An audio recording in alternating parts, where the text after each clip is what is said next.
नमस्कार दोस्तों, आज की इस वीडियो में हम जानेंगे यूनाइटेड नेशन एजेंसीज और उनके नियम, वो कब स्टेब्लिश हुई थी, उनके हेडक्वार्टर्स कहाँ हैं और उनका पर्पस क्या है। So without any further delay let's get start.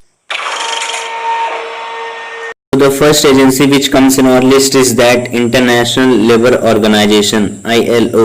दोस्तों ये एस्टेब्लिश हुई थी 1919 में। इसके हेडक्वार्टर्स जिनेवा में है। इसका पर्पस ये है कि वर्कर्स की कंडीशन और उनके लिविंग स्टैंडर्ड को इम्प्रूव करना।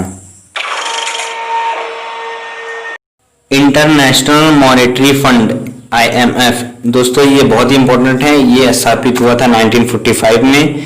इसके भी हेडक्वार्टर्स वाशिंगटन DC अमेरिका में है।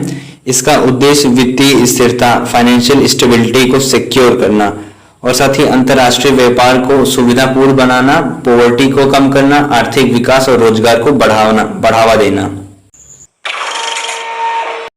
Food and agricultural organization FAO, दोस्तों यह स्थापित हुआ था 1945 में। इसके हेडक्वार्टर्स रोम इटली में है। इसका उद्देश्य UN के सभी डेवलप्ड, अंडर डेवलप्ड या गरीब देशों के बीच में रूरल पॉपुलेशन की लिविंग कंडीशंस या उनके लिविंग स्टैंडर्ड को इम्प्रूव करना।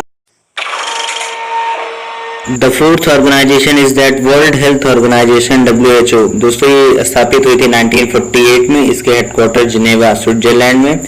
इसका उद्देश्य यूनाइटेड नेशंस के सभी देशों के बीच में हेल्थ को प्रमोट करना और साथ ही दुनिया को जानलेवा बीमारियों से जागरूक करना और दवाइयों या वैक्सीन की अवेलेबिलिटी कराना।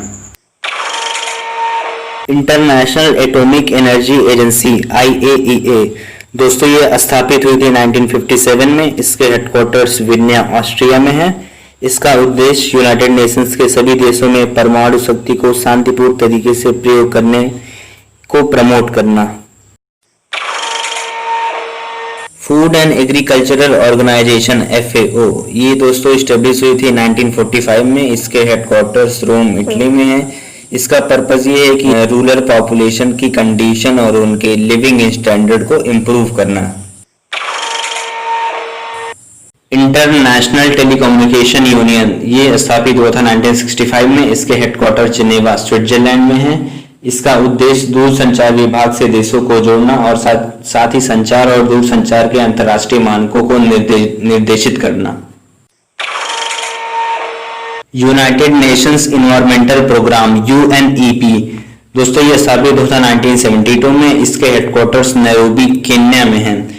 इसका उद्देश्य इंटरनेशनल इन्वायरमेंट रिलेटेड प्रॉब्लम्स को सॉल्व करना और साथ ही साथ सभी देशों को इन्वायरमेंट के प्रति मिलजुल कर सहयोग करने को बढ़ावा देना या प्रमोट करना। वर्ल्ड ट्रेड ऑर्गेनाइजेशन WTO, ये स्थापित हुआ था 1995। इसके हेडक्वार्टर्स जिनेवा स्विट्जरलैंड। इसका पर्पस ये है कि कंट्रीज के बीच में ट्रेड को बढ़ाना और ट्रेड से रिलेटेड सभी नियमों को स्थापित करना। United Nations development program UNDP, दोस्तों ये स्थापित हुआ था 1965 में। इसके हेडक्वार्टर्स न्यूयॉर्क में है। इसका उद्देश्य विकासशील देश जैसे इंडिया, चाइना, ब्राजील, पाकिस्तान और देशों को डेवलपिंग से डेवलप्ड इकोनॉमीज बनाना और साथ ही इन देशों की प्रोडक्शन को बढ़ावा देना और साथ ही इन देशों की प्राकृतिक और मानवीय संसाधनों को अधिकतम प्रयोग में लाना।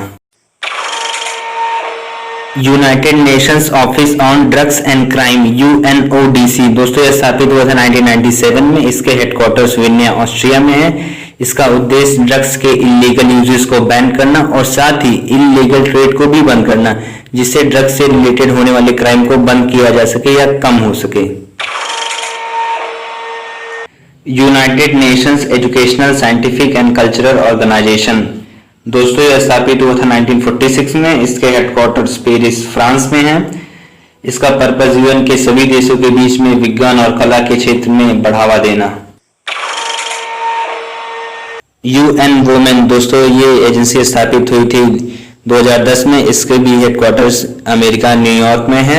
इसका उद्देश्य UN के सभी देशों में जेंडर इक्वलिटी और साथ ही साथ वुमेन एम्पावरमेंट को बढ़ावा देना।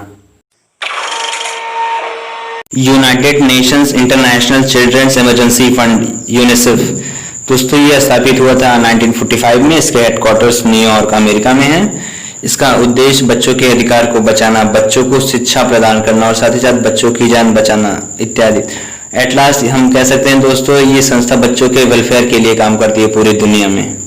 तो at last guys, if you like this information and like this video, then please subscribe our channel and press the bell icon for regular updates.